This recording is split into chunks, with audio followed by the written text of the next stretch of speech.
नमस्कार विद्यार्थियों। हम अभी द्वितीय वर्ष का मध्यकालीन भारत का इतिहास पेपर को देख रहे हैं और पिछले लेक्चर्स में हमने अलाउद्दीन खिलजी के बारे में काफ़ी सारी जानकारियाँ ली। थोड़ा सा उसको हम रिवाइज़ करते हुए इस लेक्चर में बात करते हैं कि अलाउद्दीन खिलजी जो था वो दिल्ली साम्राज्य का या दिल्ली सल्तनत का या दिल्ली वंश का एक बहुत ही शक्तिशाली सम्राट और विजेता था। अलाउद्दीन खिलजी के बचपन का नाम अली गुरसाब था और जैसा हम पहले बात कर चुके हैं कि उसने अपने चाचा और ससुर जलालुद्दीन खिलजी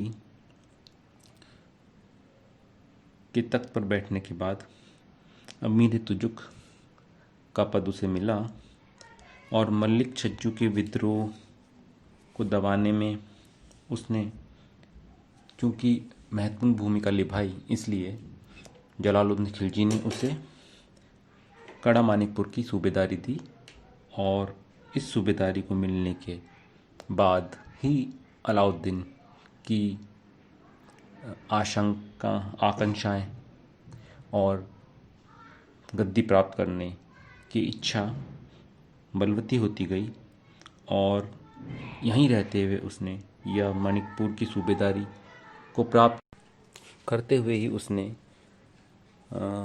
भिलसा, चंदेरी और देवगिरी के अभियानों से जो अपार धनराशि प्राप्त की, उसी से उसने अपनी सेना को, अपनी स्थिति को, अपनी राजनीतिक आकांक्षाओं को मजबूत किया और अपनी स्थिति सुदृढ़ की।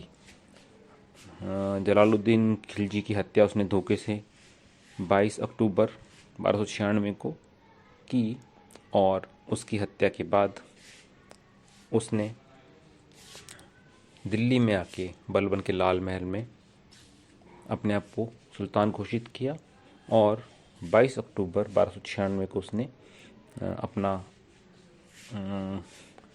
राजतिलक कराया। अलाउद्दीन खिलजी के शासक बनने के पश्चात उसने विभिन्न क्षेत्रों में सफलताएं प्राप्त की। सबसे पहले उसने जलालुद्दीन खिलजी के परिवार को समाप्त किया। उसके पश्चात दिल्ली की जनता को खुश करते हुए दिल्ली के सिंहासन पर बैठा और धीरे धीरे उसने दिल्ली की जनता पर अपना प्रभाव बनाना शुरू किया। अलाउद्दीन का जब राज सिंहासन सुरक्षित हो गया, उसके बाद वो बड़ी बड़ी योजनाएं बनाने लगा। उसका उल्लेख भी हम पहले पिछले व्याख्यानों में कर चुके हैं। 2 उसकी मुख्य योजनाएं थी। पहली योजना तो उसकी थी एक नया धर्म चलाने की और दूसरी योजना थी उसकी सिकंदर के समान विश्व को विजित करने की।